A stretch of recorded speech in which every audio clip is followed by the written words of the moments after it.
Hello दोस्तों, नमस्कार। जय हिंद, जय भारत, वंदे मातरम। NCB education hub YouTube channel में आप सभी मित्रों का हार्दिक अभिनंदन है। आज का अपना अध्ययन का जो महत्वपूर्ण बिंदु है उसका नाम है मनोविज्ञान की परिभाषाएं और शिक्षा मनोविज्ञान का प्रारंभिक परिचय। देखिए दोस्तों, मनोविज्ञान की परिभाषाएं दोस्तों एग्जाम के अंदर इन विचारकों के माध्यम से पूछी जाती है भाई कि वॉटसन ने तो मनोविज्ञान की क्या परिभाषा दी थी, स्किनर ने क्या, मैकडूगल, गैरिसन, वुडवर्ड, इन विचारकों ने मनोविज्ञान की कौन कौन सी परिभाषाएं दी है। देखिए दोस्तों, किन्होंने क्या कहा है मनोविज्ञान की परिभाषाओं में। दोस्तों सबसे पहले देखते हैं अपन वॉटसन की परिभाषा दोस्तों सबसे प्रभावशाली और सबसे महत्वपूर्ण मानी जाती है मनोविज्ञान में। इन्होंने कहा है कि मनोविज्ञान व्यवहार का शुद्ध सकारात्मक और धनात्मक विज्ञान है। अर्थात व्यवहार का शुद्ध सकारात्मक तथा धनात्मक विज्ञान ही मनोविज्ञान है। ऐसा किनका मानना है भाई? ऐसा मानना है वॉटसन का।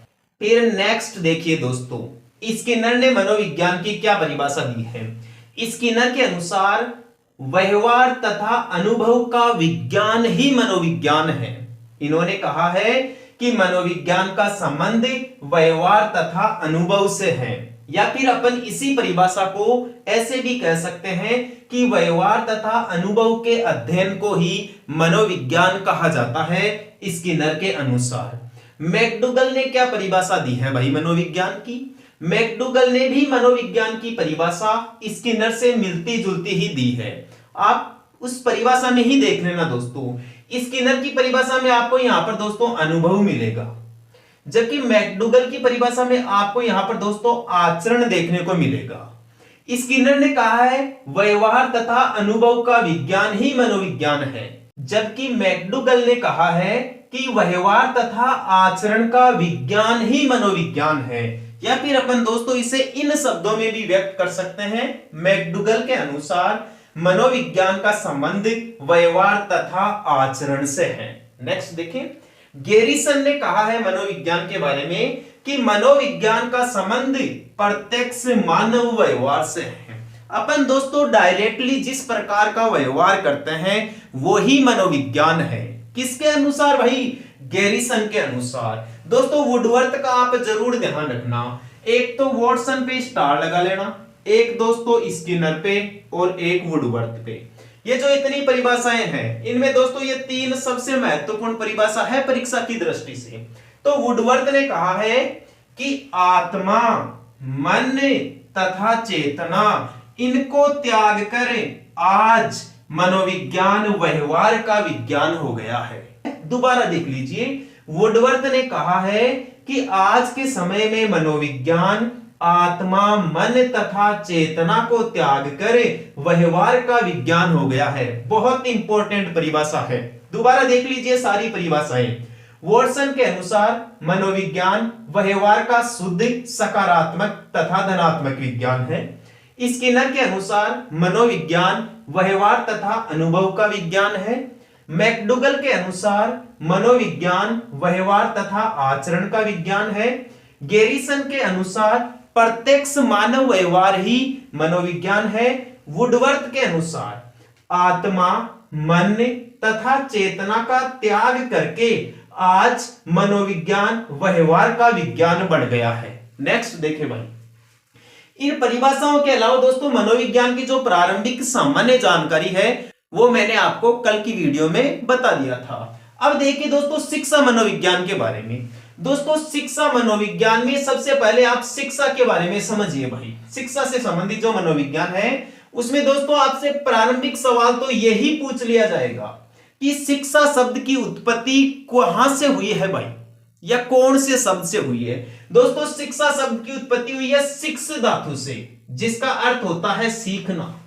शिक्षा शब्द की उत्पत्ति संस्कृत के शिक्ष धातु से हुई है, जिसका अर्थ होता है सीखना। और यदि अपन अंग्रेजी में बात करें एजुकेशन साइकोलॉजी की, तो अंग्रेजी का जो एजुकेशन शब्द है ना दोस्तों, यह दोस्तों लैटिन भाषा के या ग्रीक भाषा के एजुकेटम शब्द से बना है भाई।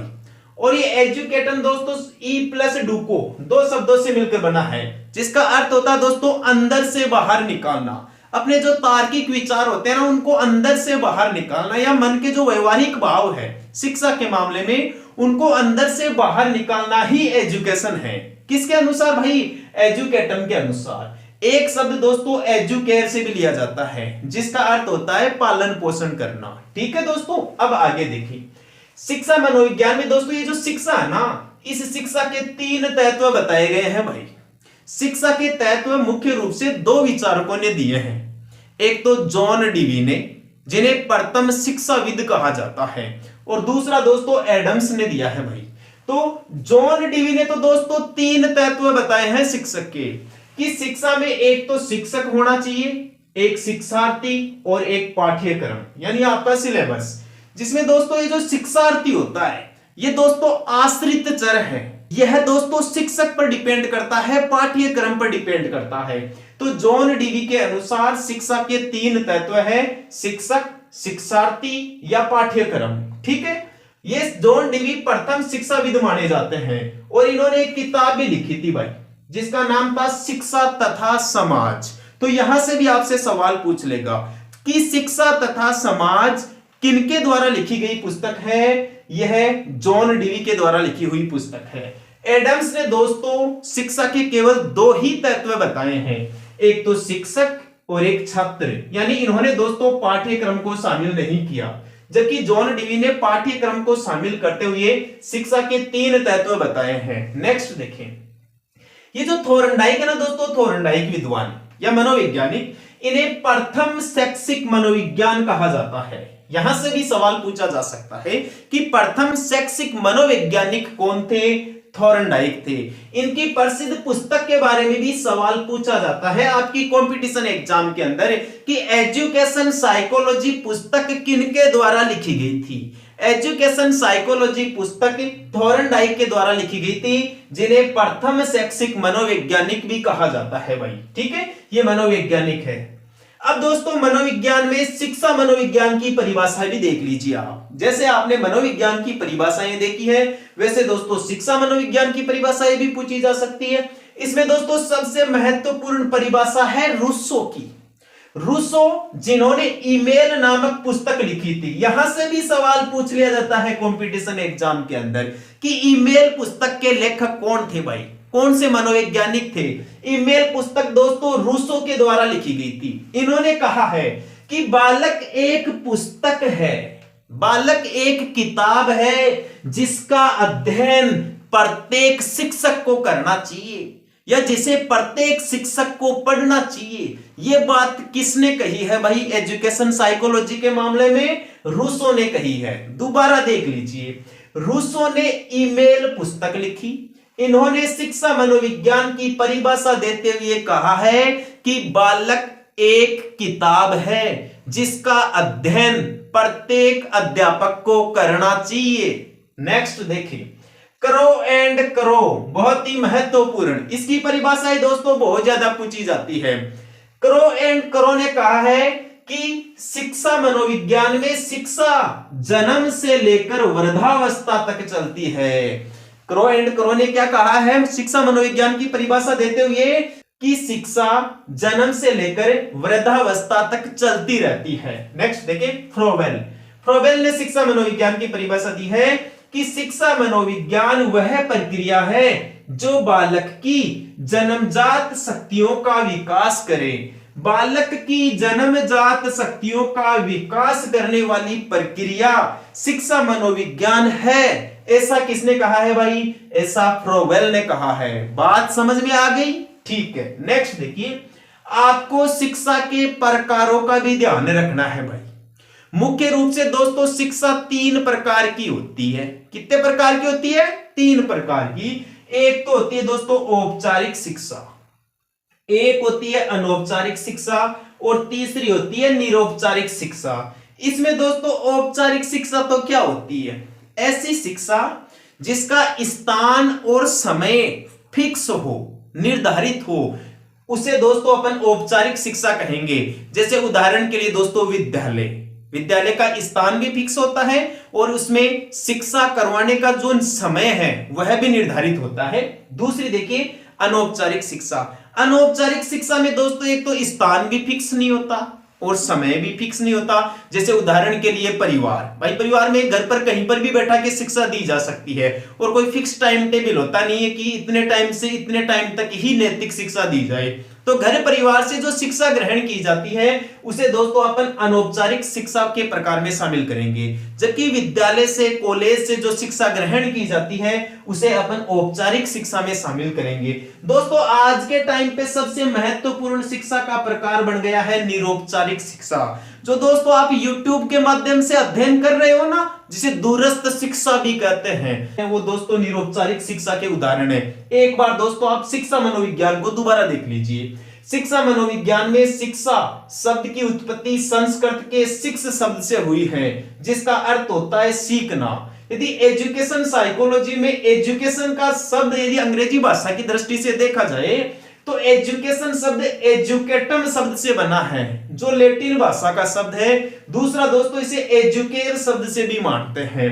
ऐसा बताया जाता है एजुकेटम का मतलब तो होता है अंदर से बाहर की ओर निकालना और एजुकेर का मतलब होता है दोस्तों पालन पोषण करना। शिक्षा मनोविज्ञान में शिक्षा के 3 तत्व बताए हैं जॉन डीवी ने। जॉन डीवी प्रथम शिक्षाविद थे और इन्होंने शिक्षा तथा समाज नाम की किताब लिखी। इनके 3 तत्व इस प्रकार थे, शिक्षा, एक तो शिक्षक, एक शिक्षार्थी और एक पाठ्यक्रम। एडम्स ने शिक्षा के 2 तत्व बताए हैं, एक तो शिक्षक और दूसरा छात्र। थॉर्नडाइक प्रथम शैक्षिक मनोवैज्ञानिक थे जिन्होंने एजुकेशन साइकोलॉजी नाम से किताब लिखी।